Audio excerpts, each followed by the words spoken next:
स्वागत है आप सभी का ज्योतिष ऊर्जा में। आप जानते ही हैं कि भाद्रपद मास की पूर्णिमा से श्राद्ध पक्ष शुरू होकर अश्विन मास की अमावस्या पर समाप्त होते हैं। इस बार श्राद्ध पक्ष 10 सितंबर से 25 सितंबर तक रहेंगे। ये दिन पितरों को समर्पित माने जाते हैं। श्राद्ध पक्ष को पितृपक्ष, कनागत, श्राद्ध आदि नामों से भी जाना जाता है। जैसा कि नाम से ही लगता है कि पितृपक्ष पितरों का ही पक्ष है, यानी कि पितरों को समर्पित दिन। इन दिनों में पितृ आत्मा की शांति के लिए तर्पण, पिंडदान किए जाते हैं। अगर इन दिनों में पिंडदान के साथ साथ श्राद्ध भी किया जाए और बहुत श्रद्धा पूर्वक किया जाए तो ऐसे में सभी तरह के पितृदोष समाप्त हो जाते हैं। तर्पण श्राद्ध करने से सभी तरह के पितृदोषों से आपको मुक्ति मिलती है। भयंकर से भयंकर पितृदोष भी बिल्कुल खत्म हो जाते हैं। पितृपक्ष पितरों को प्रसन्न करने, उनकी कृपा प्राप्त करने के खास दिन माने गए हैं।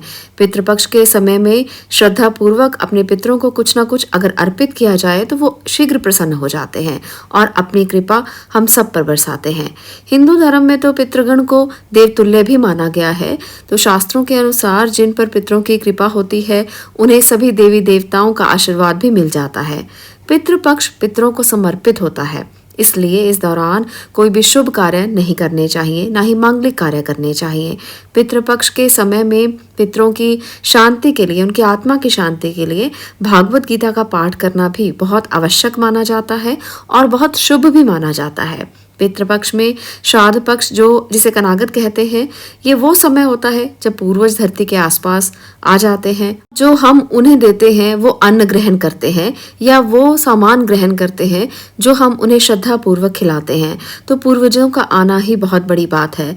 पूर्वजों के आने के बाद अगर आप उनको किसी भी तरह से खुश नहीं कर सकते तो आपकी कुंडली में पितृदोष कभी समाप्त नहीं होते। मृत्यु के बाद श्राद्ध करना बेहद जरूरी माना जाता है। मान्यताओं के अनुसार अगर अपने पूर्वजों का तिथि पूर्वक श्राद्ध और तर्पण आप नहीं कर पाए हैं तो ऐसे में उन्हें इस लोक से मुक्ति नहीं मिलती और वो संसार में ही भटकते रहते हैं। तो ऐसे में ब्रह्म वैवर्त पुराण के अनुसार देवताओं को प्रसन्न करने से पहले मनुष्यों को अपने पितरों यानी कि पूर्वजों को प्रसन्न करना बहुत जरूरी है। पितृदोष सबसे जटिल कुंडली दोषों में से एक माना जाता है। पितरों की शांति के लिए हर वर्ष भाद्रपद मास की शुक्ल पूर्णिमा से अश्विन मास की अमावस्या तक पितृपक्ष श्राद्ध मनाए जाते हैं। इस दौरान कुछ समय के लिए यमराज पितरों को आजाद कर देते हैं ताकि वो अपने परिजनों से मिलकर श्राद्ध ग्रहण कर सकें।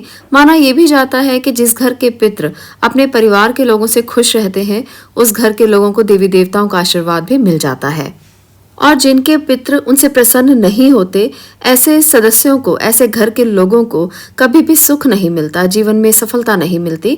अगर आप भी अपने जीवन में सफलता प्राप्त करना चाहते हैं तो पितृपक्ष में ये जो आसान उपाय जो आज मैं आपको बताऊंगी, आप इन्हें जरूर करना और इससे आपको बहुत असीम कृपा मिलेगी। आपको पितरों के साथ साथ लक्ष्मी नारायण की भी कृपा मिलेगी, क्योंकि हमारे ही वेदों पुराणों में भगवान विष्णु और माँ लक्ष्मी को पितृ माना गया है। ऐसे में अगर आप इनको प्रसन्न कर लेते हैं तो बिगड़े कार्य बनने लगते हैं। साथ ही पितरों का आशीर्वाद भी मिलता है, सुख समृद्धि मिलती है, खुशहाली और शांति बनी रहती है। परिवार के सभी कार्य संपन्न होते हैं, सफलता मिलती है और हर क्षेत्र में आपको तरक्की मिलती है। जीवन के सभी कष्टों और दोषों से मुक्ति मिलती है। तो आज का ये उपाय आपको जरूर करना चाहिए। इसको करने से पहले मैं रिक्वेस्ट करूंगी कि वीडियो को लाइक और शेयर करना ना भूलें और चैनल को सब्सक्राइब भी जरूर करें ताकि ऐसे ही और जानकारी भरी वीडियो मैं आपसे शेयर कर सकूं। तो चलिए जानते हैं कि 16 दिन जो पितरों को समर्पित माने जाते हैं, ऐसे कौन से कार्य आपको करने चाहिए जिनसे पितृ प्रसन्न हो जाएं और आप पर अपनी अपार कृपा बरसाएं। आज का जो उपाय आपको करना है वो आपको इन तिथियों में करना है। जब भी पितृपक्ष की पूर्णिमा हो, अमावस्या हो या पितृपक्ष की एकादशी हो या जो मृत्यु तिथि हो, उस समय पर ये आप उपाय कर सकते हैं। ये उपाय आपको शाम के समय या रात्रि के समय में करना है। इस उपाय को सुबह या दोपहर को ना करें। इस उपाय को करने से पहले आपको अपने अच्छे तरीके से साफ सुथरा होकर ही ये उपाय करना है, स्वच्छ वस्त्र पहनकर उपाय करना है ताकि आपको लाभ जो है वो कई गुना ज्यादा मिल सके। इसके लिए आप क्या करेंगे, एक दिया लेंगे। एक दिया आपने तैयार करना है।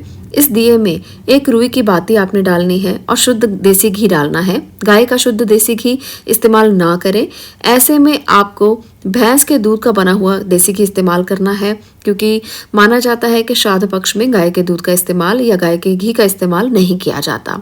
अगर आपको घी नहीं लेना तो आप सरसों का तेल भी ले सकते हैं। अब आपने इस दिए में थोड़े से काले तिल डाल देने हैं। इस उपाय को करने के लिए आप मिट्टी का दीपक लें तो ज़्यादा बेहतर है।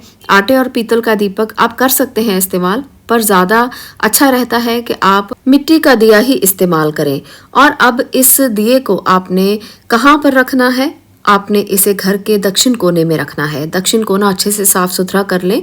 अगर आपके घर में दक्षिण कोने में कोई स्टोर रूम है या बाथरूम वगैरह है, खाली स्थान नहीं है, या रसोई घर है, तो आप रसोई घर के किसी भी दक्षिण कोने को साफ कर लें। ऐसा आप कर सकते हैं। अगर घर में दक्षिण कोने में जगह नहीं है तो आप रसोई घर के दक्षिण कोने को साफ करके वहां पर इस दीपक को जला सकते हैं।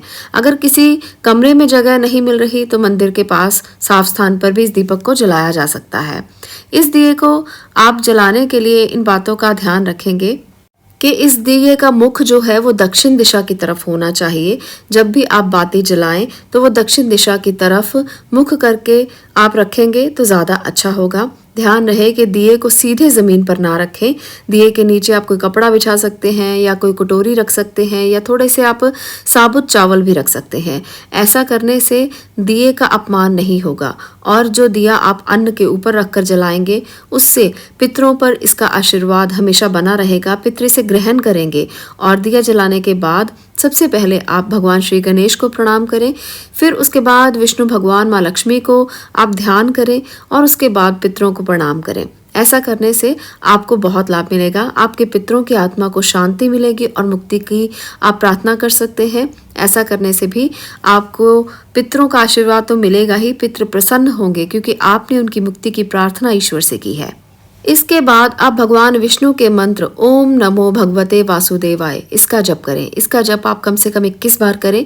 मंत्र का जप करने के पश्चात आप पितृदेव के मंत्र 108 बार जपें।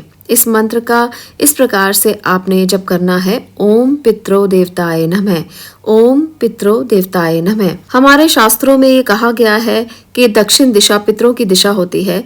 इस दिशा में पितृ वास करते हैं। श्राद्ध पक्ष में दक्षिण दिशा में इस प्रकार दिया जलाने से, मंत्र जाप करने से पितृदेव की असीम कृपा प्राप्त होती है, पितरों का आशीर्वाद प्राप्त होता है। मंत्र का जप करने के बाद आप अपने पितरों को, अपने पूर्वजों को प्रणाम करें और सभी कष्ट दरिद्रता को दूर करने की प्रार्थना करें। तो इस प्रकार से ये उपाय आपने करना है। स्वच्छता का, पवित्रता का ध्यान रखें। महिलाएं इसका प्रयोग अपने पीरियड्स में ना करें, इसका भी ध्यान रखें। और परिवार का कोई भी सदस्य इसे रोजाना भी कर सकता है। जरूरी नहीं है कि जो तिथियां मैंने बताई हैं उसके समय में ही करें।